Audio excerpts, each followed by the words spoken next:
आदर और सम्मान के योग्य माननीय मंत्री जी, आर्य समाज के सभी कार्यकर्ता और अधिकारी वर्ग, सभा में उपस्थित धर्मप्रेमी सज्जनवृंद एवं मान्य मातृशक्ति, सिरसा आर्य समाज में आने का सौभाग्य मुझे प्राप्त हुआ है। मैं सभी अधिकारियों का आभार व्यक्त करता हूँ। अभी पूजा बहन जी के द्वारा इनके विचारों को सुन रहे थे, पर वो एक जगह चूक गई। मेरा एक डिबेट इन्होंने खुद देखा था मुसलमानों से, याद है, बलिया में सैतवार। एक मौलाना साहब आए कि हम डिबेट करेंगे, भाई स्वागत है। तो मैंने कहा कुर्सी लगा दो, उधर कुर्सी लगा दिया। नज़रिया याद आ रही है आपको? दूसरा और लगा दो, कोई नहीं, दूसरा माइक।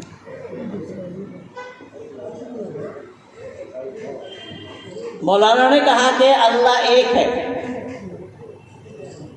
मैंने कहा कि अल्लाह दूसरा अल्लाह बना सकते हैं?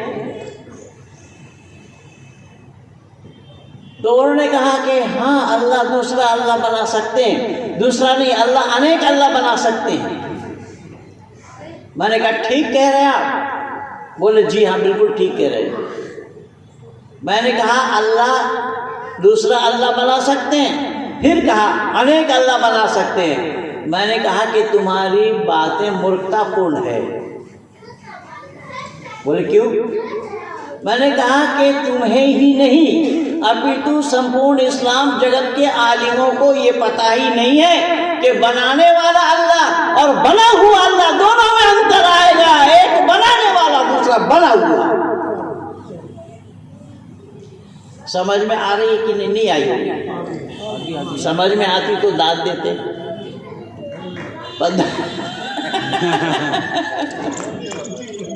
फिर बता रहा हूं, सुनिए।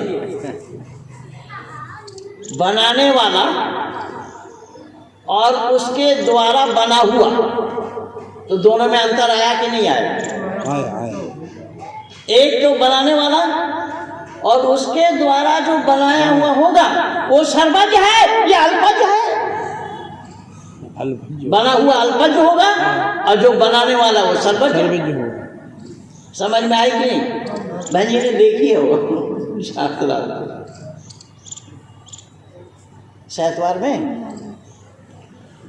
खैर, कहने का तात्पर्य मेरा ये है कि वाकई में वैदिक सिद्धांत क्या है, दुनिया वालों ने इसे जानने का प्रयास नहीं किया।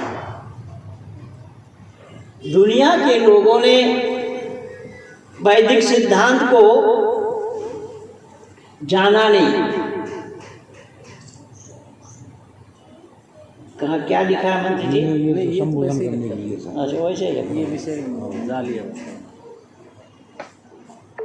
तो वैदिक मान्यता और कुरान की मान्यता और बाइबल की मान्यता, इन तीनों को देखिए। जब सृष्टि उत्पत्ति विषय को हम देखते हैं तो ऋषि दयानंद ने, भाई ये बच्चे कहाँ है, किनका है, संभाले थोड़ा। हाँ, मैं आर्य समाज में एक ऐसा उपदेशक हूँ, बिल्कुल सहन नहीं है मेरे को।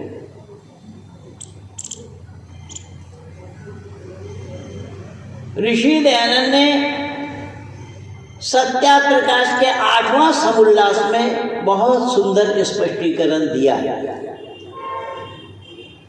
हम आर्य समाज के लोग सत्याप्रकाश को पढ़ करके नहीं देखते हैं कि ऋषि की मान्यता क्या है, ऋषि बोल क्या रहे हैं, ऋषि ने बताया क्या है, इसको हम जानने का प्रयास नहीं करते। अगर इस सच्चाई को जानेंगे तो ये जितने भी हैं आज धरती पर चलायमान, सब अलग हो जाएंगे और वैदिक सिद्धांत एक सर्वोपरि रहेगा। कैसा?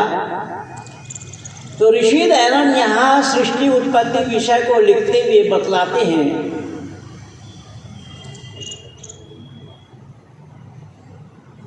कि जो सृष्टि उत्पत्ति विषय को नहीं जाना वो परमात्मा को भी नहीं जानेगा। ये मैं नहीं कह रहा हूं, ऋषि दयानंद लिख रहे हैं। सृष्टि उत्पत्ति विषय को जिसने नहीं जाना वो परमात्मा को नहीं जानेगा, और सृष्टि उत्पत्ति विषय को आर्य समाजियों ने ही जानने का प्रयास नहीं किया तो औरों का जानने का सवाल ही का सवाल पैदा नहीं। सृष्टि नियम में ऋषि लिख रहे हैं वेद मंत्र का हवाला देकर, आकाशाद वायु, वायु अग्नि, अग्नि आपा, क्रम बताया जा रहा है, क्या क्या बना है, कब कब बने, कैसे कैसे बने। तो पहला आकाश, आकाश के माने होता है खाली जगह।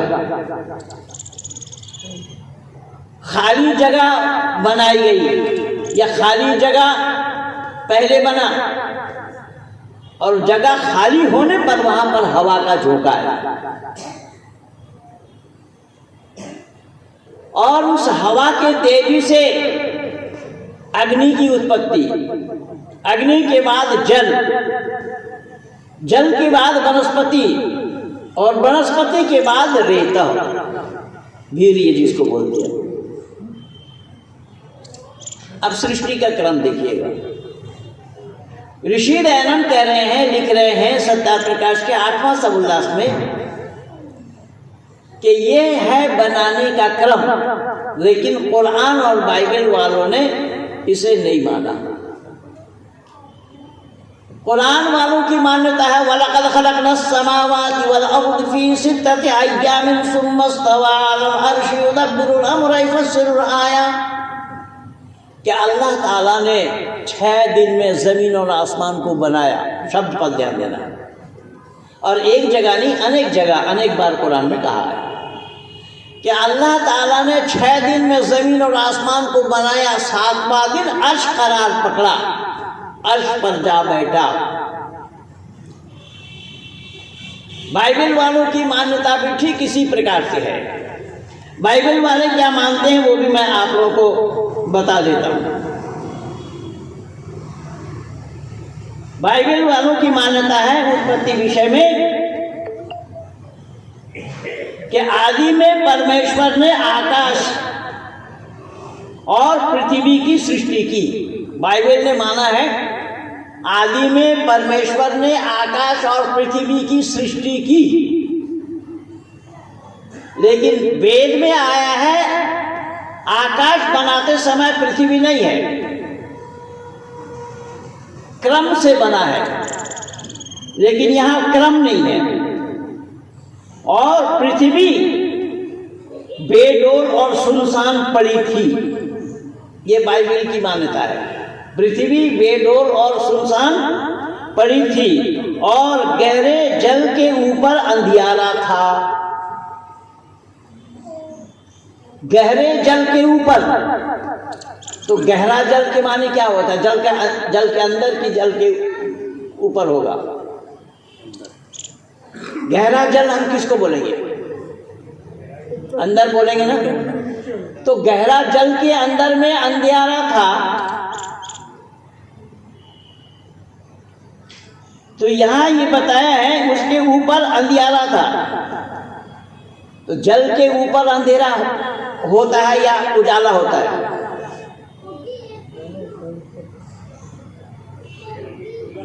तभी तालाब में हम चले गए, किसी भी जोड़ में चले गए, कहीं पर भी गए इस तरीके की जगह में जहाँ पानी जमा है, तो पानी के ऊपर अंधेरा होगा या पानी के ऊपर प्रकाश होगा? और ये बाइबल कह रहा है कि उसके ऊपर अंधेरा था, उसके ऊपर अंधेरा था, और परमेश्वर का आत्मा जल के ऊपर मंडरा रहा था। मैंने 36 पादरियों को, अब तक समय लगा है, 36 पादरियों को अब तक वैदिक धर्म में दीक्षा दिया हूं। सब यूट्यूब में लगा है,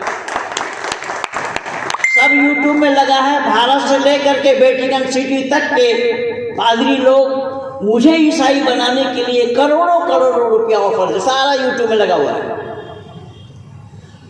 मैंने पादरी साहब से पूछा कि पादरी साहब परमात्मा का आत्मा मंडरा रहा था? बोले हाँ। मैंने कहा देखा किसने? बोले क्यों? मैंने कहा लिखा। देख करके लिखा या बिना देखे लिखा? अंदाजा लिख दिया, लगे लगे ना लगे ना लगे। तो ये जो मान्यता है ये बिल्कुल वेद के विरुद्ध है। आप इस सच्चाई को जानते नहीं हैं, इसलिए इस प्रकार की बातें कर रहे हैं। परमेश्वर की जो आत्मा मंडरा रहा था और तब परमेश्वर ने कहा उजियाला हो जा। देखिए, परमेश्वर ने कहा उजियाला हो जा, और कुरान कह रहा है कुन हो जा, फयकुन बस हो जाता है। तो इन दोनों को सवाल किया मैं। और आज आप लोगों को मैं ये भी बता दूं कि 16 डिबेट अब तक मेरा हो चुका है। वेद के सामने मैं किसी को खाता खोलने नहीं दिया, चाहे मौलाना आए, मौलाना अपने अब्बा को लेकर के आए, कोई पादरी आए, वेटिकन सिटी से आए और भारत से आए, मैं वेद के सामने खाता खोलने नहीं दिया। अब उजियाला हो जाओ। जैसे मैं यहाँ आया तो इस फोन को छोड़ आया। मैंने आचार्य जी से कहा और आचार्य जी से परिचय हो गया आज मेरा। ये हमारे बिल्कुल नज़दीक के हैं। तो मैंने उनसे बोला कि मेरा मोबाइल ले आइए। तो मोबाइल का पहले होना होगा या इन आचार्य जी का पहले रहना होगा? जिम्मेदारी के साथ बोलिएगा, फंस ना जाए कहीं आप। अरे भाई, जिसको आदेश दिया, हो जा माने आदेश ही तो है। तो हो जा होने वाला वस्तु पहले है या हो जा जिसको बोलेंगे, जो आदेश करेंगे, आदेश का पालन करने वाला पहले होगा? आदेश करने वाला तो अल्लाह है, गॉड है, यहोवा है, तो मान लिया। लेकिन आदेश का पालन करने वाले को पहला होना चाहिए या आदेश जिसके लिए है उसका हुक्म का पहले होना चाहिए? हुक्म का पालन करने वाला हो भाई। हुक्म का पालन करने वाला ना हो तो पालन कैसे हो पाएगा? मैंने बोला मोबाइल ले आइए, तो ये ना होते तो मैं किसको बोलता? किसी को भी मैं बोलता तो बोलने वाला जो मेरी बात सुनेंगे वो पहले होंगे या सामान पहले होगा? तो यहाँ हो जा बोला, हो जा किसको बोला? भाई दुनिया बनाने से पहले कोई वस्तु थी ही नहीं। ऋषि दयानंद कह रहे हैं कि दुनिया बनाने से पहले कोई वस्तु थी ही नहीं, तो हो जा एक आदेश है। किसके लिए आदेश? कुरान भी यही कह रहा है, इन्ना मसल ईसा इंदल्लाहि कमसल आदम खलकहु मिन तुराबिन सुम्मा क़ाला लहु कुन फयकुन। जब हजरत मोहम्मद साहब से पूछा कि अल्लाह ने हजरत ईसा मसीह को बिना बाप का कैसा पैदा किया?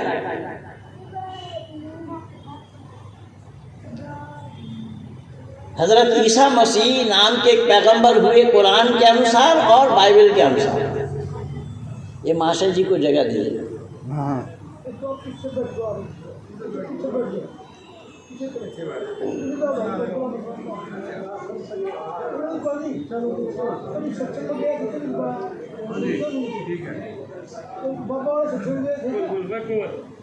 कोई बात ना, कई बार कुश्ती आ जाती, बुजुर्ग आदमी है। कोई बात। हजरत मोहम्मद साहब से पूछा लोगों ने कि हजरत ईसा मसीह को बिन बाप का कैसा पैदा किया?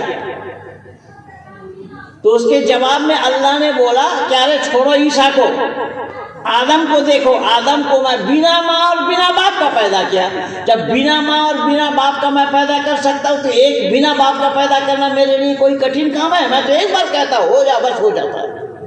ऋषि दयानंद यही पूछ रहे हैं कि किससे बोला हो जा? कोई वस्तु तो थी नहीं सामने। किसी को आदेश दे, किसी को हुक्म दे, तो हुक्म का तामील करने वाला पहले होगा ना। तो हुक्म का तामील करने वाला अगर पहले नहीं है तो हुक्म दिया किसको?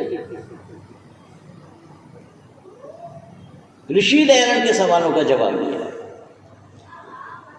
कुरान का कहना है वलक़द ख़लक़नस समावाति वल अर्ज़ फ़ी सित्तति अय्याम, अल्लाह ताला ने 6 दिन में ज़मीन और आसमान को बनाया, 7वां दिन अर्श करार पकड़ा।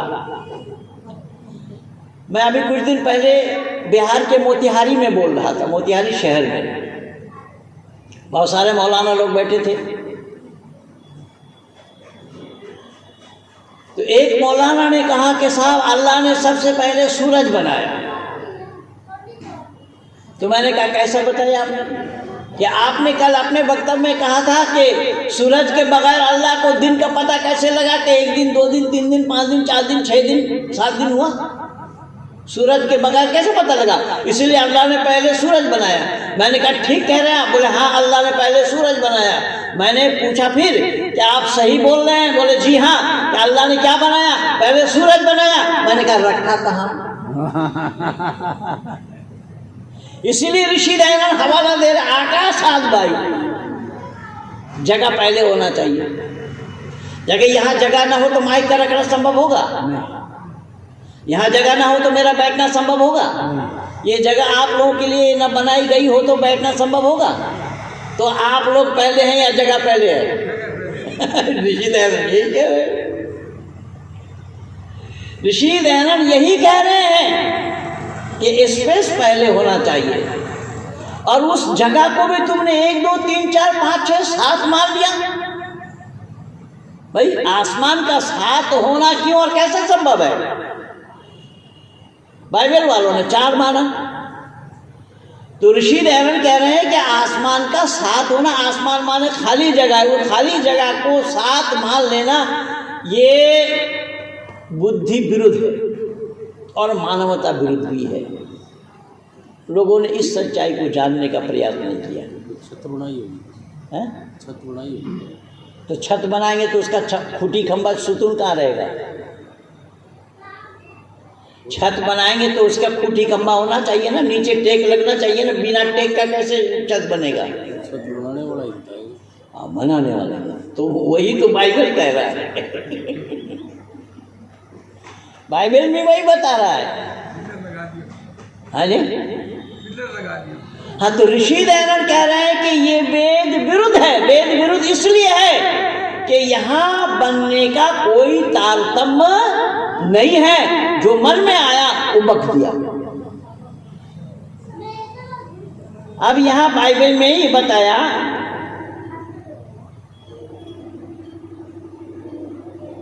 और परमेश्वर ने उजियाला को देखा तो बताया अच्छा है। यानी उजियाला अच्छा होता है, स्वतः प्रकाश स्वतः अच्छा होता है। ये बाइबल के यहोवा को मालूम नहीं। उस प्रकाश को देखा तो बाइबल के यहोवा ने कहा, गॉड ने कहा अच्छा है। तो पहले देखा नहीं था उजियाला को। बाइबल के गॉड ने पहले उजियाला को देखा नहीं था। अच्छा है। ये आकाश सहित पहला दिन हुआ। अभी एक दिन की बात ये बताइए, एक दिन में क्या क्या ये बनाया। ऋषि दयानंद कह रहे हैं कि ये क्रम बिल्कुल मालूम नहीं है लोगों को, और इन्होंने बताया है कि ये बिन बाप का ईसा को बना दिया। बिन बाप का पैदा होना संभव नहीं होगा, कि जब तक रज और वीर्य का संमिश्रण न हो तो संतान की उत्पत्ति होना संभव नहीं है। और मुश्किल की परेशानी की बात यह है कि डॉक्टर जाकिर नाइक जैसे MBBS मुन्ना भाई भी इसको सच मान रहा है, जिसको मैंने भारत छुड़वाया। डॉक्टर जाकिर नाइक का नाम नहीं सुने होंगे आप लोग शायद। सुदर्शन न्यूज चैनल में देखिएगा, जाकिर नाइक का पर्दाफाश मेरा प्रोग्राम है। सुदर्शन न्यूज चैनल में अनेक प्रोग्राम है मेरा। तो ये विज्ञान विरुद्ध बातें हैं, मानवता विरुद्ध बातें हैं। तो बिन बाप का संतान का उत्पत्ति होना संभव है। ऋषि दयानंद ऋषि सत्या प्रकाश में ही लिख रहे हैं कि हमारे मुंह में जीभ नहीं है, तथापि मैं बोलता हूं। क्या बोला? ऋषि कह रहे हैं कि हमारे मुंह में जीभ नहीं है, फिर भी मैं बोलता हूं। ऋषि दयानंद यही बोला कि ठीक ये प्रमाण जैसा है, ठीक उसी तरीके से बिन बाप का संतान का प्रमाण भी वैसा ही है। तो आप लोग कहेंगे कुंती कैसे गर्भवती हुई? छेदी लाला सोना की लाल तो दोनों बराबर है, इसीलिए ऋषि दयानंद को सहन नहीं किया ना लोगों ने। कुंती का गर्भवती होना संभव नहीं, वो भी सूरज के किरण से। सूरज तो आज कोई महिला सूरज के किरण से गर्भवती क्यों नहीं हो रही है? उस समय कैसे हो गई? हाँ, सूरज प्रसाद नाम का कोई व्यक्ति तो हो सकता है जो कुंती के पति हो। तो जो बात कायदे से सामने आ रही है उन चीजों को नहीं लेंगे। तो इसलिए ऋषि दयानंद कह रहे हैं कि बिल्कुल बेतुकी बातों को दुनिया वालों ने बिना जाने, बिना समझे, बिना परखे ही कह दिया है। और कहा तो कहा, लेकिन मुझे परेशानी यह है कि ईश्वर के नाम से कहा। अब ऋषि दयानंद के मंतव्य को देखिएगा। ऋषि दयानंद कह रही ये सारा दोष ईश्वर पर लग रहा है, और ईश्वर पर दोष लगे वो ईश्वर का होना संभव नहीं होगा। तब आर्य समाज के दूसरे नियम में ऋषि दयानंद ने ईश्वर क्या है, उनमें गुण क्या है, उन सब गुणवाचक नामों को दर्शाया है। और सत्यार्थ प्रकाश के 7वां समुल्लास में और प्रथम समुल्लास में, 2 समुल्लास में परमात्मा के गुणवाचक नामों को दर्शाया है कि कोई ऐसा शब्द अपनी जुबान से ना निकाली जावे जो ईश्वर पर दोष आरोपण करता हो, और ये ईश्वर पर दोष लगेगा। ऋषि दयानंद कह रहे हैं कि दुनिया वालों ने परमात्मा को जाने बगैर ही कह दिया कि ये परमात्मा है, पर परमात्मा को जाने बगैर कहना ये उचित नहीं है, संभव नहीं है। तब ऋषि दयानंद कह रहे हैं कि परमात्मा वो है जो सृष्टि के रचयिता है, सृष्टि के रचनाकार हैं, सृष्टि स्थिति करता और प्रलय करता है, मनुष्य मात्र के किए हुए कर्मों का फल दाता है। वो 3 गुण वाले हैं, सत्य, चित्त और आनंद स्वरूप है। 3 गुण वाला है। जीव आत्मा में 2 गुण हैं और प्रकृति में 1 गुण है। तो जीवात्मा में 2 गुण है, सत्य और चित्त है, और प्रकृति केवल सत्य है, चेतनता नहीं है। लेकिन परमात्मा में 3 गुण है। 3 गुणों में से अगर 1 गुण हटा लिया जाए तो परमात्मा पर दोष लगेगा। इसीलिए परमपिता परमात्मा के लिए ऋषि ने लिखा है आनंद स्वरूप, सत्य, चित्त और आनंद स्वरूप। ये 3 नाम भी ले सकते, 1 नाम भी ले सकते। और मैंने अपने पुस्तक में इसको दर्शाया है कि ईश्वर और अल्लाह में यही भेद है, ईश्वर और अल्लाह एक नहीं है। मैं प्रमाण दूंगा। ईश्वर और अल्लाह में भेद है कि मोहनदास करमचंद गांधी की ये अज्ञानता थी जो उन्होंने इस तरीके से रघुपति राघव राजाराम, पतित पावन सीताराम, ईश्वर अल्लाह 13 नाम, सबको सम्मति देव भगवान ये कहा है। उनकी अनभिज्ञता थी। अगर ये बातें हैं, ईश्वर और अल्लाह 2 नाम एक है, तो मुसलमानों से कहलवा पाए थे मोहनदास करमचंद गांधी? किसी मुसलमान के लिए आप बताए कि हाँ किसी मुसलमान ने भी कहा है क्या ईश्वर और अल्लाह 2 नाम एक है?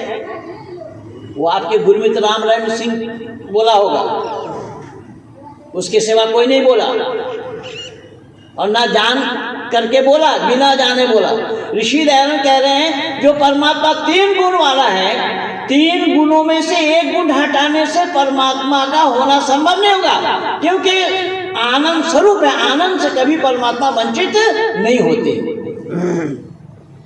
परमात्मा आनंद स्वरूप है, हमेशा हमेशा के लिए, सदा सर्वदा के लिए एक रस में ही रहने वाला है। आनंद से वो वंचित नहीं होते, लेकिन अल्लाह आनंद से वंचित होते हैं।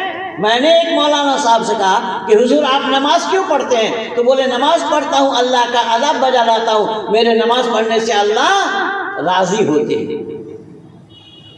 मैंने बोला आपके नमाज पढ़ने से अल्लाह राजी होते हैं, तो क्या नमाज पढ़ने से पहले अल्लाह नाराज थे? भाई अल्लाह अगर नाराज ना हो तो आप उनको राजी क्यों करेंगे? भाई राजी करने का तात्पर्य तो यही होगा ना, जब वो कोई नाराज होगा तभी तो आप राजी करेंगे उसको। तो ऋषि दयानंद कह रहे हैं ईश्वर में तब्दीली नहीं आती, परमात्मा सदा सर्वदा एक रस में ही रहता है, वह आनंद स्वरूप आनंद से वंचित नहीं होता। तो मैंने कहा कि आपके नमाज पढ़ने से अगर अल्लाह नाराज होते हैं, राजी होते हैं, तो नमाज पढ़ने से पहले अल्लाह को नाराज जरूर रहना पड़ा होगा। लेकिन वेद में ये प्रमाण ऋषि दयानंद ने ढूंढ करके दिया है। ओम प्राणाय नमो यश सर्वं विदम वशे यो भूतः सर्वेश सर्वो यस्मिन् सर्वं प्रतिष्ठिता। क्या है दुनिया के लोगों, तुमने इस सच्चाई को जानने का प्रयास नहीं किया कि तुम्हारे नमाज पढ़ने ना पढ़ने पर, रोजा रखने ना रखने पर, प्रेयर करने और ना करने पर, या यज्ञ करने और ना करने पर परमात्मा पर कुछ भी असर होने वाला नहीं है, क्योंकि वो एक रस वाला है। कई बार हमारे मन से भी लोग सुना देते हैं, जल्दी प्रसन्न होते हैं भगवान यज्ञ से, तो भाई कोई काम और होगा जो आहिस्ता आहिस्ता प्रसन्न होते होंगे, कोई काम और होगा जो अप्रसन्न होते होंगे। ऋषि दयानंद की मान्यता ये नहीं है। प्रसन्न अप्रसन्न का सवाल ईश्वर के साथ लगना संभव नहीं है। जैसा उदाहरण के रूप में देखिएगा, वो सब लोगों ने ऐसे धोखा पाया। कबीर ने भी बोला, कबीरा मन निर्मल भयो जिस गंगा की नीर, पीछे पीछे हरि फिरे कहत कबीर कबीर। ऋषि दयानंद कह रहे हैं क्या परमात्मा कबीर के उपासना क्या भूखा है क्या? कबीर अगर परमात्मा कबीर के पीछे फिरेंगे तो कबीर बड़ा होगा या परमात्मा? कबीर हो गए सिद्धांत से। अब वो कह रहा है, क्या कह रहा है? कबीरा मन निर्मल भयो जिस गंगा की नीर, पीछे पीछे हरि फिरे कहत कबीर कबीर। परमात्मा को कबीर की चिंता क्यों लगी? कबीर के पीछे परमात्मा फिरने लगेंगे। तो अपना मन को इतना शांत बना लो कि जैसा गंगा का पानी है तो हरि तुम्हारे पीछे फिरेंगे। ऋषि दयानंद कह रहे सवाल ही पैदा नहीं होता। उपासना तुम करते हो, अपने लाभ के लिए करते हो, परमात्मा को इसमें जरा सा भी लाभ नहीं है। नमाज तुम पढ़ते हो, अपने फायदे के लिए करते हो, परमात्मा को इसमें कुछ भी लाभ नहीं है। हो सकता है अल्लाह को लाभ हो, तभी तो अल्लाह ने हुक्म दिया है, वमा खलक़तुल जिन्न वल इंसा इल्ला लियअबुदून। मैंने जिन और इंसान को बनाया जो हमारी इबादत करे। तो अल्लाह ने मुसलमानों को ये आदेश दिया है कि मैंने इंसानों को, लेकिन इंसानों में वो केवल मुसलमान है, गैर मुस्लिमों के लिए नहीं है। और इन बातों को मोहनदास करमचंद गांधी ने जाना भी नहीं, उसके नजदीक भी नहीं आई। तो अल्लाह ने हुक्म दिया है मुसलमानों कि तुम नमाज पढ़ो, नमाज पढ़ने से अल्लाह को पाओगे। ऋषि दयानंद कह रहे हैं कि तुम अगर इबादत करते हो, ये तुम अपनी ड्यूटी निभाते हो, मानवता का परिचय देते हो, क्योंकि मानव के सिवा कोई उपासना के लायक नहीं है। लेकिन अल्लाह कह रहे हैं कि पहाड़, पर्वत, नदी, नाला, कीट, पतंग, दरख्त, वृक्ष सब अल्लाह की इबादत करते हैं। ऋषि दयानंद कह रहे हैं सवाल ही पैदा नहीं होता। ऋषि दयानंद कह रहे हैं कि ये सौभाग्य केवल मानव को प्राप्त हुआ है, मानव को छोड़ करके कोई उपासना के लायक नहीं है। तो ये वेद मंत्र का हवाला वहां दिया। जैसे उदाहरण के रूप में समझिए, ये कोई कहे कि परमात्मा राजी होते हैं, खुश होते हैं, नाराज होंगे आदि आदि, तो जरा अंदाजा लगाइए कि जैसा हमारा और आपका ये शरीर है, शरीर में हाथ, पांव, आंख, कान, नाक, धड़ ये सब लगा हुआ है, सबको मिला करके कंप्लीट शब्द इसका नाम शरीर पड़ा। कंप्लीट शब्द क्या पड़ा? शरीर। इस शरीर में हाथ है, तो हाथ जिस काम को करता है उस काम को करना बंद कर दे और आत्मा से कहे कि मैं तुम्हारा शरीर का अंग हूँ, हाथ मेरा नाम है, मैं जिस काम को करता था उस काम को मैं बंद कर देता हूँ, तुम अपना शरीर को संभालो। आत्मा क्या कहती है? आत्मा कहती है तुम बंद कर दो काम, मेरा कुछ भी बिगाड़ नहीं पाओगे। दुनिया में जाओ, बहुत सारे लोग तुम्हें ऐसे नजर आएंगे, हाथ यहाँ से कटा, यहाँ से कटा, यहाँ से कटा, दोनों हाथ गायब। ऐसे आदमी हम और आप देखते हैं कि नहीं दुनिया में? बिल्कुल। हाथ का काम करना बंद कर देने पर आत्मा का कुछ बिगड़ा क्या? बिल्कुल नहीं बिगड़ा। पाँव का काम करना बंद कर देने पर भी आत्मा का कुछ बिगड़ेगा क्या? नहीं। आँख का काम करना बंद कर देने पर भी आत्मा का कुछ बिगड़ने वाला है? जुबान का काम करना बंद कर देने पर नहीं। यानी शरीर अगर सारा काम करना बंद कर दे, आत्मा का कुछ नहीं बिगड़ा।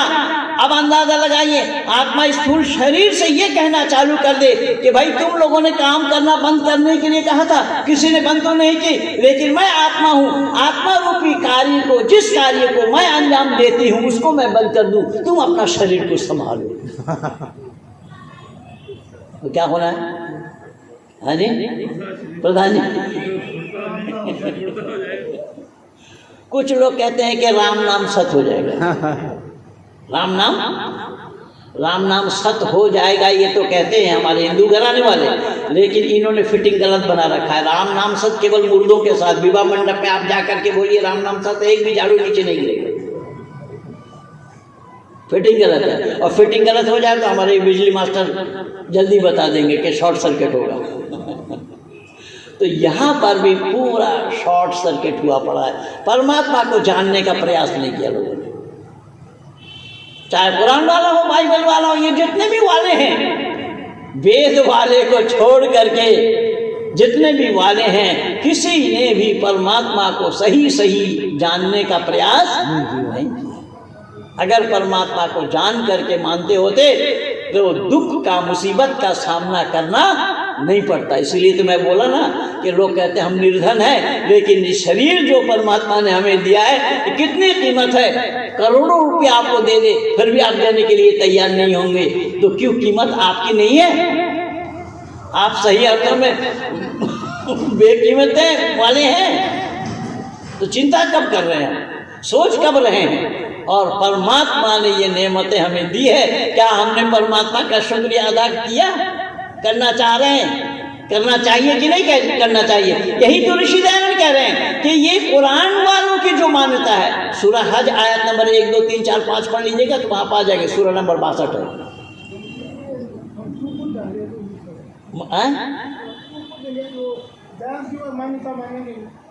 नहीं, आप मानिए ना मानिए, हम ये नहीं कह रहे हैं कि दयानंद ने जो बोला है उस पर हम मोहर लगा रहे हैं। दयानंद ने बोला, मानिए ना मानिए, सब काम धर्मानुसार अर्थात सत्य और असत्य को विचार करके करना चाहिए। दयानंद ने कभी भी नहीं बोला कि असत्य को मानो। मैंने केवल दयानंद से इतना ही लिया है, देखिएगा, दयानंद से मैंने मंत्र ये लिया कि सत्य बोलना, सत्य का बोलना और बुलवाना, असत्य को छोड़ना और छुड़वाना मैं अवश्य समझता हूँ। ये ऋषि दयानंद का मंत्र है, ऋषि दयानंद से मैंने ये मंत्र लिया है। ऋषि दयानंद कह रहे सत्य का बोलना और बुलवाना। अरे अपने आप बोले कोई बड़ी बात है, औरों से बुलवाना कितना कठिन काम है, दुनिया वालों ने इसको जानने का प्रयास नहीं किया। भाई हमारे बोलने से कौन बोल देगा सत्य? हमारे असत को छोड़ने से कौन असत को छोड़ देगा? ऋषि दयानंद कह रहे छोड़ना और छुड़वाना औरों से मैं अवश्य समझता हूँ। केवल इतना ही नहीं, ऋषि दयानंद से एक मंत्र मैं और लिया। ऋषि दयानंद ने वहाँ भर्तहरि का उदाहरण दिया, निदंति नीतिनि पुनः का। ऋषि दयानंद लिख रहे हैं धन आवे या चली जावे, धन उपलब्ध हो या जमा धन चली जावे, मृत्यु अभी आवे या वर्षों के बाद, लेकिन न्याय पथ से कभी भी विचलित नहीं होना चाहिए। अर्थात लोभ और लालच के वशीभूत हो करके सत्य को टालना नहीं चाहिए। और मैं अपने जीवन में इसको प्रैक्टिकल करके दिखाया है। इंटरनेट पर सारा लगा हुआ है, देखिएगा। तो मैंने निवेदन किया कि ऋषि दयानंद यही कह रहे हैं, क्या है दुनिया के लोगों, तुमने तो सच्चाई को जानने का प्रयास ही नहीं किया। तुम अगर सच्चाई को जानते होते तो ये बात कहने की तुम्हें कोई अधिकार नहीं था कि लता वृक्ष पेड़ पौधे और पहाड़ पर्वत भी अल्लाह की इबादत करते हैं। ऋषि दयानंद कह रहे हैं इबादत के वो लायक ही नहीं है। ऋषि दयानंद कह रहे हैं कि एक मानव को छोड़कर उपासना के लायक कोई नहीं है। वहाँ नहीं मान रहे, और फिर भी ये कहे जा रहे हैं ईश्वर और अल्लाह दोनों ईश्वर अल्लाह दोनों एक कैसे हो जाएगी? एक अल्लाह तो पहाड़ पर्वतों से इबादत करवा रहे हैं और एक परमात्मा कह रहे हैं मानव को छोड़कर कोई इबादत कर ही नहीं सकता। तो दोनों में अंतर हुआ या नहीं हुआ? अरे भाई दोनों में अंतर दिखाई दे रहा है या नहीं दे रहा है? मैं जबरदस्ती नहीं कर रहा हूँ, हाथ जोड़ रहा हूँ, बिल्कुल विनती कर रहा हूँ। मैं अगर जबरदस्ती करूँ तो मुझ पर दोष लगाइए, मैं जबरदस्ती नहीं कर रहा हूँ। ये कुरान के अनुसार, अकॉर्डिंग टू कुरान, अल्लाह ने कहा कि पहाड़ पर्वत नदी नाला कीट पतंग आदि आदि जितने जो कुछ भी है सब अल्लाह की इबादत करते हैं। और ऋषि दयानंद वेद का हवाला दे करके कह रहे हैं कि एक मानव को छोड़ करके इबादत के लायक कोई प्राणी नहीं है। तो ईश्वर और अल्लाह दोनों का उपदेश एक हुआ या अलग? अलग अलग है, अलग अलग। तो जब दोनों का उपदेश अलग है फिर भी हम कह रहे हैं कि तेरो ना कहाँ तक सही हो रहा है? बहुत बड़ी भूल है। मानव समाज को धोखा में डाला गया है, मानव समाज को वरगलाया गया है, मानव समाज को सत्य से विमुख किया गया है। जबकि कुरान गवाह है, कुरान में अल्लाह ने खुद कहा है वमा खलक़तुल जिन्न वल इंसा इल्ला लियअबुदून, कि मैंने जिन और इंसान को बनाया हमारी इबादत के लिए। तो जिन वाला जो संप्रदाय है वो तो छोड़िए, वो तो दिखाई नहीं देता, वो तो जिन वाला संप्रदाय जो है वो केवल कुरान में ही है, बाकी किसी मजहबी ग्रंथ में जिन शब्द का कोई उल्लेख नहीं है। तो अल्लाह ने जब ये बोल दिया कि मैंने इंसान को इबादत के लिए बनाया, तो फिर पेड़ पौधे पहाड़ पर्वत नदी नाला कहाँ से इबादत कर रहे हैं? या अल्लाह तो अपनी बात को खुद काट रहे हैं। ऋषि दयानंद कह रहे हैं परमात्मा के पास परस्पर विरोधी बातें नहीं है। देखिए ऋषि दयानंद के विचार देखिए। ऋषि दयानंद कह रहे हैं कि परमात्मा के पास परस्पर विरोधी बातें नहीं है। क्यों? कि परमात्मा ज्ञान में परिपूर्ण है। जो ज्ञान में परिपूर्ण है उन्हीं का नाम परमात्मा है। अगर उनकी बातें विरोधी हो, परस्पर विरोधी बातें हो, तो ज्ञान से खाली हो जाएंगे, ज्ञान से वंचित हो जाएंगे। और परमात्मा का ज्ञान से वंचित होना संभव नहीं है। तभी ऋषि दयानंद कह रहे हैं कि सत्य चित आनंद स्वरूप है, इसीलिए वो निराकार है। इसलिए वो निराकार है। कुरान वाले कह रहे हैं हम भी निराकार मान रहे हैं, बाइबल वाले कह रहे हैं हम भी निराकार मान रहे हैं, लेकिन कुरान वाले कहने के लिए भले ही कहे निराकार, लेकिन कुरान का अल्लाह निराकार नहीं है। मैं बता रहा हूं, कुरान का अल्लाह हजरत मूसा से बात कर रहे हैं, इसीलिए मूसा को कलीमुल्लाह कहा गया। कलीमुल्लाह के माने अल्लाह से कलाम करने वाला, कलाम माने बात। मूसा को कलीमुल्लाह कहा गया। मूसा अल्लाह से बात करने वाला। और अल्लाह से बात करने के लिए जब तूर पहाड़ पर जा रहे थे, अल्लाह ने मूसा की जूती देख ली और कहा कि जूता खोल कर क्या हो। मैं नहीं कह रहा, कुरान में मौजूद है। ऋषि दयानंद कह रहे हैं ये सब ईश्वरीय ज्ञान का होना संभव नहीं है। तुम लोगों ने ये जो पाठ पढ़ा है, ईश्वर अल्लाह तेरो नाम, बोले ये दोनों नाम ना एक था ना है और ना होना संभव।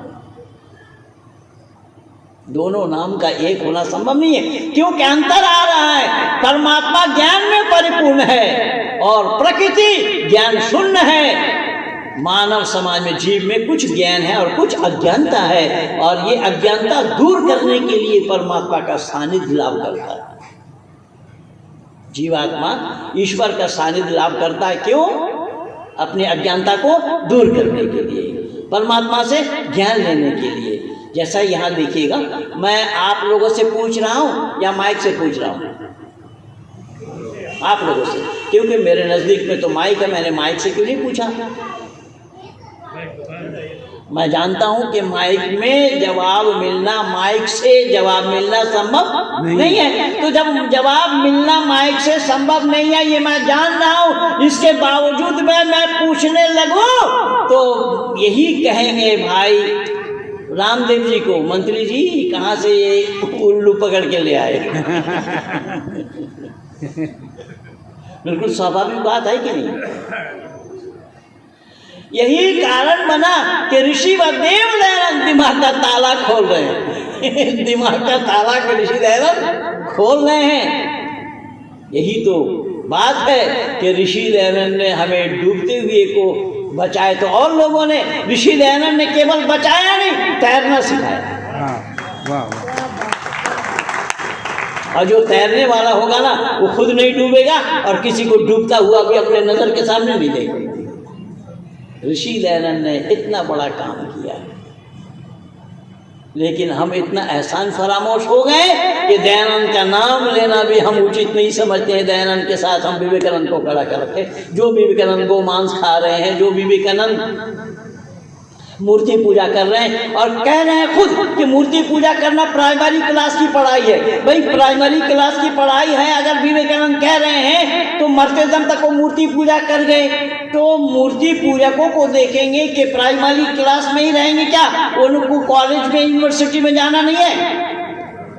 तो कौन मूर्ति पूजा कैसे है जो बचपन से लेकर के बुढ़ापे में जाकर के मूर्ति पूजा छोड़ दिए? जरा बताना। लेकिन ऐसे लोगों की प्रधानता है और प्रधानमंत्री तक मान रहे हैं।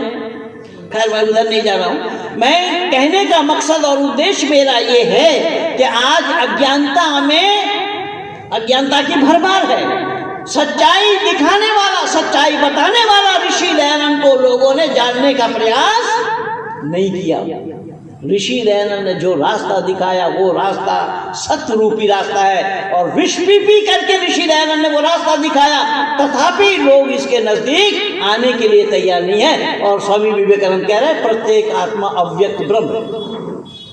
जो अभी सुन रहे थे ईश्वरान जीव अविनाशी वाली बात, ये विवेकानंद की मान्यता है। विवेकानंद ने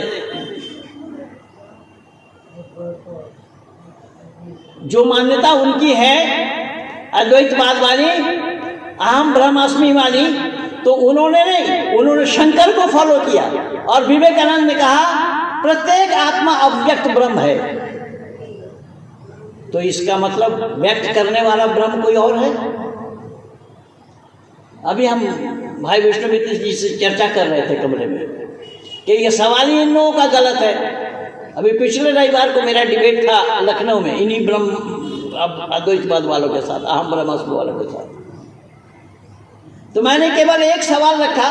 मैंने कहा कि देखिए ऋषि दयानंद को आप लोग मानते नहीं हैं। ऋषि दयानंद की मान्यता निजी मान्यता नहीं है। ऋषि दयानंद ने साफ कहा अलग कोई मत या पंथ चलाने का लेश मात्र भी अभिप्राय मुझ में नहीं है। ब्रह्मा से लेकर के जैमिनी पर्यंत तक ऋषि मुनियों के जो उद्गार हैं उसी का ही प्रतिपादन करना मैं अवश्य समझता हूँ। कोई अलग मत या पंथ मैं चलाना नहीं चाहता। अगर मत पंथ चलाना होता तो इतने मत चले हुए हैं, मैं किसी एक मत का अनुयायी अवश्य होता। ये ऋषि कह रहे हैं। अब यहां मैंने बोला कि भाई जब आप लोग ये मान रहे हैं कि ब्राह्मण का संतान ब्राह्मण होगा, शब्द पर ध्यान देना जरा। पौराणिक पंडितों की मान्यता, उनको पोंगा पंडित मैं कर रखा हूँ यूट्यूब चैनल में, मेरे साथ जो जुड़े हुए हैं वो लोग जानते हैं। रमनदीप नाम का एक लड़का जैन परिवार से है। यहाँ पिछले बार जब मैं आया था उस समय आया था, इस बार समय नहीं पाया, उसका फोन नहीं मिला। हाँ फोन नहीं मिला। तो कहने का तात्पर्य ये है, मैंने बोला कि जब आपकी मान्यता ये है कि ब्राह्मण का संतान ब्राह्मण होगा, तो ब्राह्मण का संतान ब्राह्मण होगा, तो संतान को आपने बनाया किन से? शब्द पर ध्यान देना।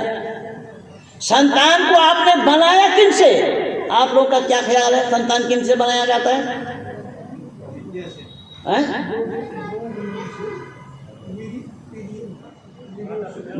हाँ तो इतना देर क्यों कर रहे हैं? मेरा समय किल हो रहा ना।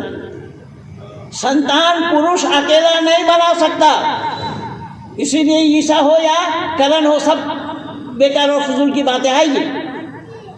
पुरुष अपने आप संतान बना नहीं सकता जब तक माँ का सहयोग ना नहीं आ जाए। माँ के सहयोग के बिना संतान का बनाया जाना संभव बोलिए नहीं है। तो जब माँ के बिना संतान का बनाया जाना संभव नहीं है, तो फिर ये पौराणिक पंडित मान रहे हैं माताओं को शूद्र मान रहे हैं। स्त्री शूद्रो नाधीता मिति श्रुति। तो जिन महिला को आप शूद्र मान रहे हैं, तो शूद्र के पेट से निकला हुआ बच्चा ब्राह्मण होगा या शूद्र होगा?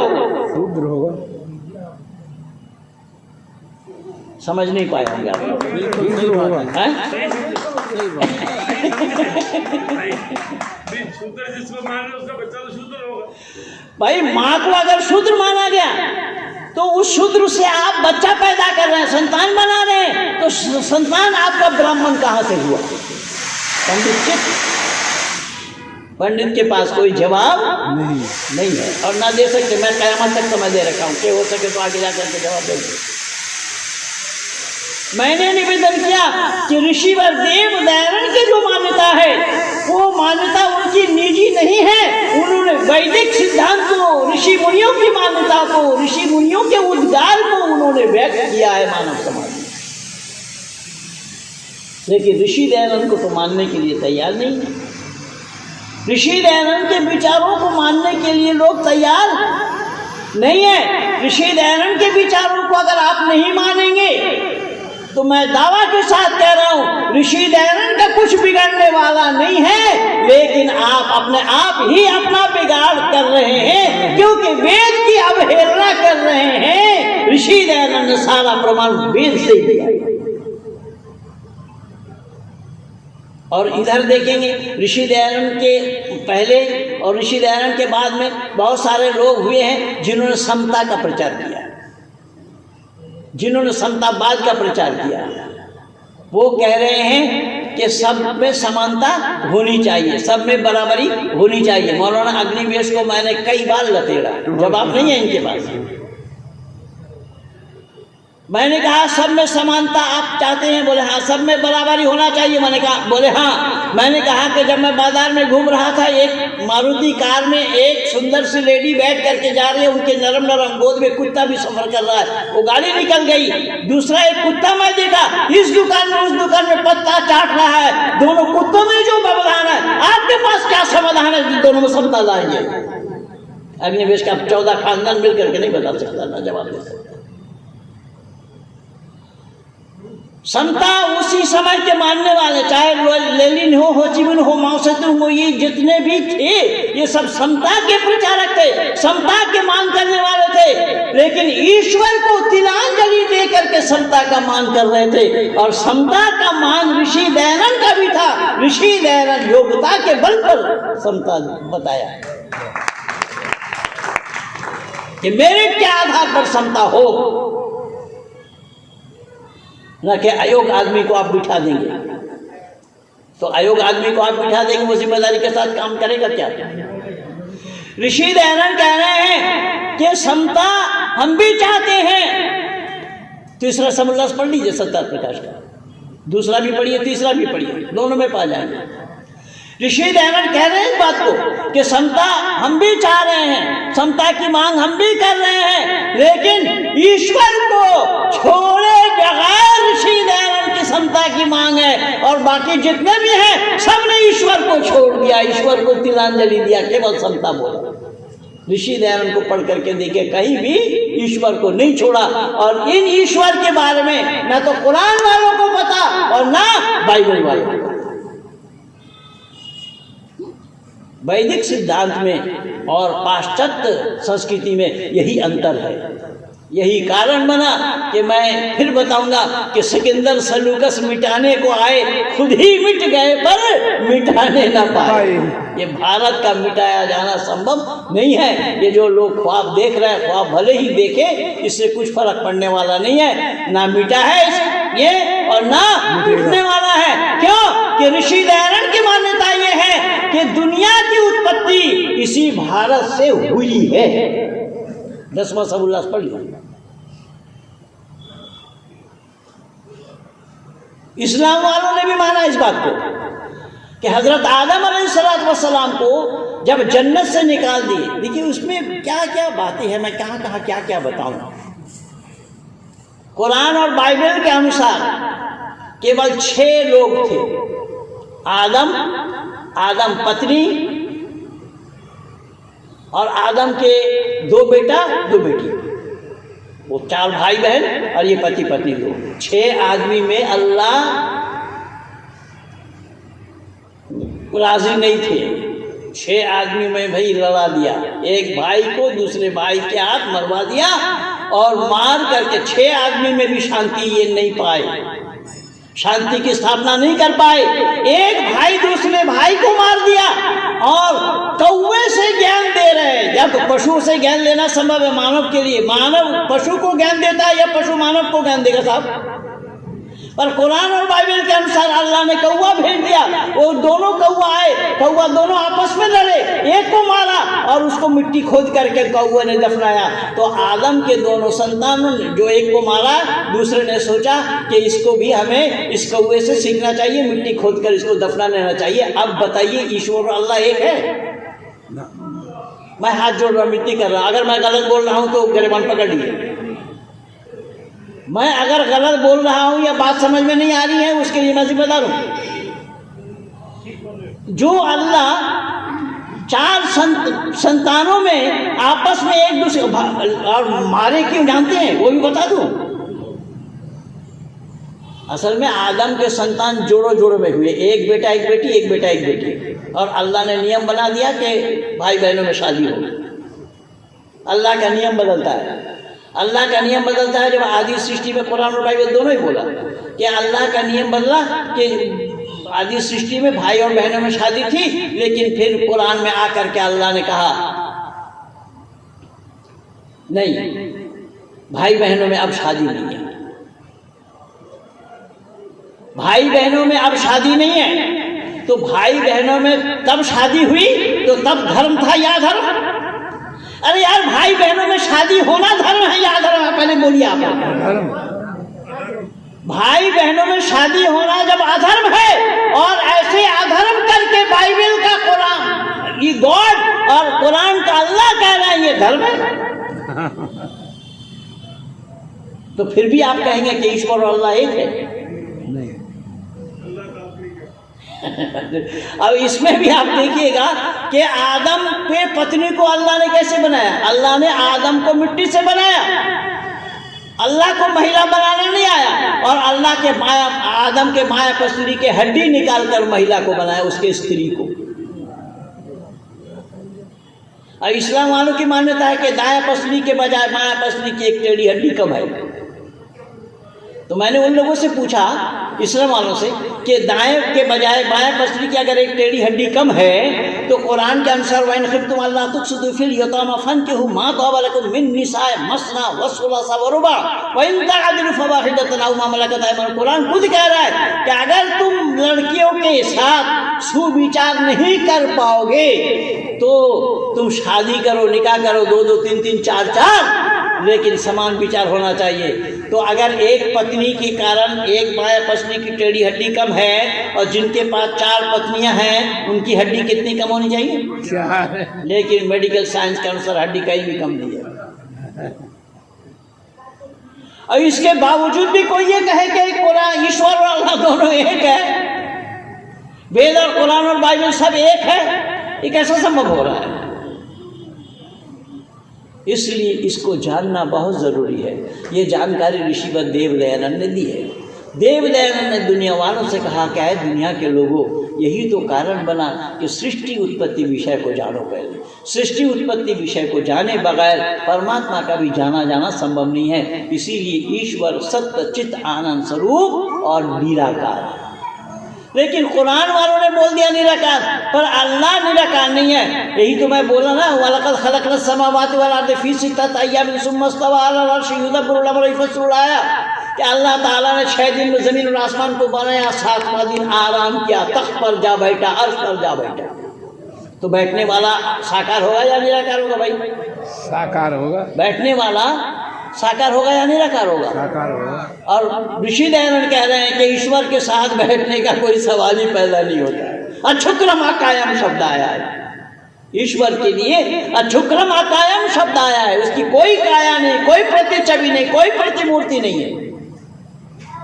तो जब ईश्वर की कोई काया नहीं, कोई प्रतिमूर्ति नहीं, उसकी कोई छाया नहीं है, तो फिर ऐसे ईश्वर को ये बता देना कहाँ तक सही हो रहा है कि कुरान है, बाइबल है और वेद है, ये सब एक है, बराबर है? तो ईश्वर और अल्लाह दोनों का उपदेश बराबर कैसे हो जाएगा? उपदेश तो बराबर नहीं है, ईश्वर और अल्लाह भी दोनों बराबर नहीं है, एक नहीं है, इसीलिए उपदेश भी बराबर नहीं होगा। तो ऋषि दयानंद कह रहे हैं कि निराकार परमात्मा है, परमात्मा का साकार होने का कोई सवाल पैदा नहीं होता। कि परमात्मा साकार हो जाए तो परमात्मा पर दोष लग जाएंगे, वो एक देशी हो जाएंगे, अल्पज्ञ हो जाएंगे, सर्वज्ञ से वंचित हो जाएंगे, ये सारा दोष लगेगा परमात्मा पर तुम लोगों ने परमात्मा को जाने बिना ही आग दिया परमात्मा के नाम से। इसीलिए ऋषि दयानंद लिख रहा है कि वो सर्वशक्तिमान है। कौन? परमात्मा सर्वशक्तिमान है। कुरान कह रहा है कि हाँ वो भी कादिर मुतलक है, अल्लाह सर्वशक्तिमान है, वो कादिर मुतलक है। कैसे कादिर मुतलक है? कि इन्नल्लाह यर्ज़ुक़ु मन यशाअ बिग़ैरि हिसाब, अल्लाह ताला जिसको चाहते हैं बेहिसाब रोजी दे देते हैं। क्यों? बोले वो सर्वशक्तिमान है, इसलिए जिसको चाहते बेहिसाब रोजी देते हैं। ऋषि दयानंद फौरन गर्दन पकड़ कर कह रहे हैं कि अल्लाह हिसाब वाला है या बेहिसाब वाला है, पहले इसको क्लियर करो। अल्लाह को हिसाब वाला होना चाहिए या बिना हिसाब वाला होना चाहिए? हिसाब वाला होना चाहिए है? लेकिन कुरान कहता है वो बेहिसाब वाला है। इन्नल्लाह यर्ज़ुक़ु मन यशाअ बिग़ैरि हिसाब, जिसको चाहता है बेहिसाब रोजी देता है। पर ऋषि दयानंद कह रहे हैं बेहिसाब रोजी देना औरों के साथ अन्याय होगा। ऋषि दयानंद कह रहे हैं कि बेहिसाब किसी को रोजी देना क्या होगा? औरों के साथ अन्याय होगा। ऋषि दयानंद कह रहे हैं कि ये परमात्मा पर आरोप मत लगाओ। क्यों? कि तुम लोगों ने जाना ही नहीं परमात्मा कौन है। परमात्मा कौन है अगर जाने, घड़ी देखा नहीं, भाई रामदेव सोच रहे कि भूत सवार हो गया इस पर। ये सब सुन रहे हैं। तो कहने का तात्पर्य मेरा, सब सुन रहे हैं और मैं सुनाता रहूँगा, रात भर सुनाता रहूँगा। कहीं ये मत समझिएगा कि मैं परेशान हूँ। आपने दोपहर में क्या? हाँ बिल्कुल, मैं बता रहा हूँ कि आप लोग उठने का नाम नहीं ले सकते कि जो चीज़ मैं सुना रहा हूँ ये नई बातें हैं आप लोगों के लिए, कभी सुनी भी नहीं होगी। इसलिए मैं बोल रहा हूँ कि मैं उठने का नाम नहीं दूंगा और ना आप लोगों को उठने दूंगा, ना मैं खुद रुकूंगा और ना आप लोगों को रुकवाऊंगा। लेकिन हाँ, मैं रात भर यूं ही बैठा बैठा बोलता रहूं, आप लोग बैठे बैठे सुनते रहे। लेकिन आपके पड़ोसी ये सोच रहे होंगे भाई रामदेव जी किस शैतान को बुला लिया, किस मरदूत को बुला लिया, तो नींद हराम कर रखा। तो ऐसा भी नहीं होना चाहिए। इसलिए मैं निवेदन कर रहा हूँ कि ऋषि दयानंद ने किस तरीके से भेद खोला है। देखिएगा, ऋषि दयानंद ने वेद के आधार पर भेद खोला है। ऋषि दयानंद कह रहे हैं परमात्मा को जानने के लिए वेद का सानिध्य लाभ करो। वेद से इतर कोई ऐसा ग्रंथ नहीं, कोई ऐसी किताब नहीं कि जिससे परमात्मा का जाना जाना संभव हो। ये मैं नहीं कह रहा हूँ, ऋषि दयानंद कह रहे हैं। इसीलिए ऋषि दयानंद कह रहे हैं सर्वशक्तिमान का अर्थ क्या है? सर्वशक्तिमान का अर्थ यह है ऋषि के अनुसार कि परमात्मा के जिम्मे में जो काम है उस काम को अंजाम देने में परमात्मा किसी का सहयोग नहीं लेते हैं। इसीलिए वो सर्वशक्तिमान, उसको किसी का सहारा नहीं चाहिए, किसी का सहयोग नहीं चाहिए, इसलिए वो सर्वशक्तिमान है। ये मतलब नहीं कि जिसके मन में जो आया वो उसको वही दे दे। केवल इतना नहीं, कुरान यही नहीं रुका, कुरान फिर कह रहा है वा तो इज़्ज़ु मन तशाओ वा तो ज़िल्लु मन तशाओ बियदिकल खैर इन्नका अला कुल्लि शैइन कदीर। कि अल्लाह ताला जिसको चाहता है इज्जत देता है, जिसको चाहता है बेइज्जत करता है। ऋषि दयानंद कह रहे हैं तो वो इज्जत वाला काम करेगा तो वो इज्जत प्राप्त करेगा, और किसी की जो बेइज्जती हो रही है उसका काम ही उसको बेइज्जत किया। दोनों में अंतर आया कि नहीं आया? इसके बावजूद भी कोई कहे ईश्वर अल्लाह तेरो नाम, तो सही होगा या गलत होगा? तो पाठ आप लोगों को गलत पढ़ाया गया है, तो पाठ को सुधारिए। जब तक आप पाठ नहीं सुधारेंगे तो आप लोग भी सच्चाई के नज़दीक आ नहीं पाएंगे। कैसा पाठ गलत पढ़ाया उसका भी एक दो उदाहरण मैं दे रहा हूँ। जिस अर्जुन ने अपनी ज़िंदगी में कभी झूठ नहीं बोला, जिस अर्जुन ने अपनी जिंदगी में कभी झूठ नहीं बोला, बड़े भाई को जुआ खेलने से रोका, ऐसे अर्जुन को हमने केवल वीर कहा। वीर के अतिरिक्त अर्जुन को कोई उपाधि नहीं दी गई, केवल वीर कहा। और जिन्होंने घर के संपत्ति को जुआ के बाजी में हारा, उससे भी तसल्ली नहीं हुई, घर के कुल वधु को भी जुआ के बाजी में लगा लिया। उन्हें क्या कह रहा है, क्या आप लोगों ने जरा जल्दी बोलना। अरे अब वेद में आया है जुआ खेलना पाप है। वेद में तो परमात्मा का उपदेश है, खेती कर जुआ मत खेल। राजा अश्वपति भी चिल्ला चिल्ला कर कह रहे हैं कि हमारे देश में कोई जुआड़ी नहीं, कोई शराबी नहीं, कोई व्यभिचारी नहीं, कोई चोर तक नहीं है। तो जिस देश में जुआड़ी, शराबी, व्यभिचारी, चोर तक नहीं, उस देश में जुआड़ी को धर्मराज कहना सच है या झूठ? तो कभी बोला है किसी ने?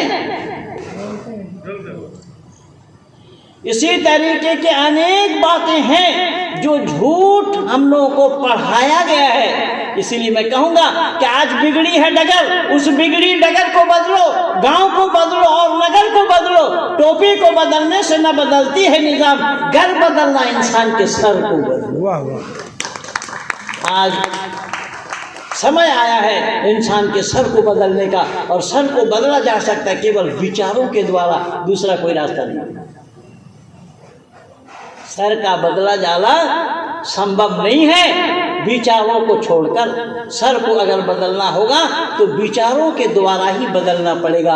ये पाठ गलत है। कैसा गलत है, मैं फिर एक प्रमाण और दे रहा हूँ। मोहनदास करमचंद गांधी ने गाय की दूध नहीं पी। क्या बोला?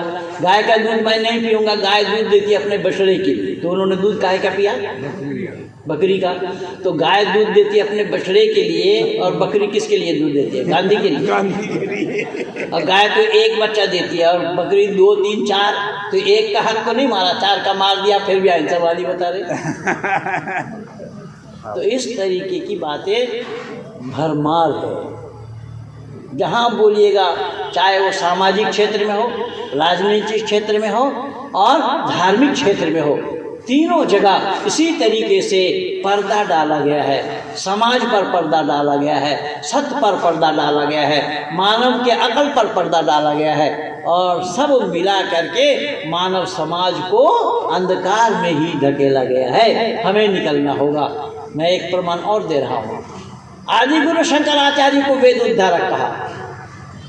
आदि गुरु शंकराचार्य को वेद उद्धारक कहा। तो वेद उद्धारक किसको बोला जाएगा? कैसा बोला जाएगा? वेद का उद्धार करने वाला। तो इसका मतलब आदि गुरु शंकराचार्य अगर वेद का उद्धार करने वाले थे, तो जब आदि गुरु शंकर नहीं आए थे तो वेद पतित हो गया था क्या? जब वेद पतित ही नहीं हुआ तो उद्धार क्या किया? और जिन आदि गुरु शंकराचार्य को वेद उद्धारक कहा, और वो आदि गुरु शंकराचार्य नारी को क्या बता रहे? खाली शूद्र नहीं, नरक का द्वार बोला। नरक से द्वार नारी, नरक का द्वार बोला। लेकिन माताओं, मैं आप लोगों को आज बता देता हूँ कि आदि गुरु शंकराचार्य की माँ न होती तो वो कहाँ से आते दुनिया में? जिन्होंने अपने माँ को भी नरक का द्वार कहने में संकोच नहीं किया। और ऋषि दयानंद ने वेद से ढूंढ करके जो स्त्री ब्रह्मा बहुविता शब्द आया वेद में, मैं कह रहा हूँ ऋषि दयानंद ने वेद से ढूंढ करके दिया, मनुस्मृति से भी ढूंढ करके दिया। यत्र नार्यस्तु पूज्यन्ते रमन्ते तत्र देवता। जहाँ नारियों की पूजा होती है, देवता का निवास होता है। अब इस चारों तरफ से देख लीजिए, ऋषि दयानंद की मान्यता को देखिए, कुरान की मान्यता को देखिए, बाइबल की मान्यता को देखिए, और पौराणिक मान्यता को भी देख लीजिए, कौन खरा उतर रहा है। इसलिए मैं नहीं चाहूँगा कि आप लोगों का समय मैं और ज़्यादा आगे बढ़ाऊँ। 5:30 बज गया है। माननीय मंत्री जी कह रहे थे, लेकिन फिर भी अतिशयोक्ति खूब अच्छा नहीं होता है। सब आप लोग अपने अपने घर से काम काज छोड़ करके आए हैं। आज रात का एक कार्यक्रम है और कल सुबह का एक कार्यक्रम है। मैं हाथ जोड़ करके विनती करूँगा, जिसका अंत भला उसका सब भला। तो हमारा अंत को भला करने के लिए ये जिम्मेदारी आप लोगों पर है। केवल सुनने के लिए मत आइए, आप लोगों के ऊपर ही ये कार्यक्रम निर्भर है। माननीय प्रधान जी, माननीय मंत्री जी, हमारे कोषाध्यक्ष महोदय, हमारे जितने भी कार्यकर्ता अधिकारी हैं, सब आप लोगों के पास झोली फैलाए हुए हैं। क्यों?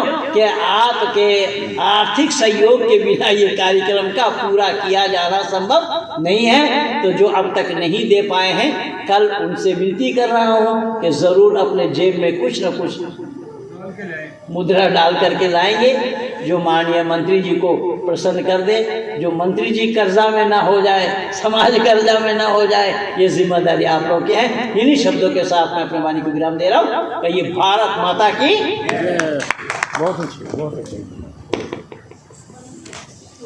धन्यवाद पंडित जी। हम भली भांति समझ गए होंगे कि कुरान का अल्लाह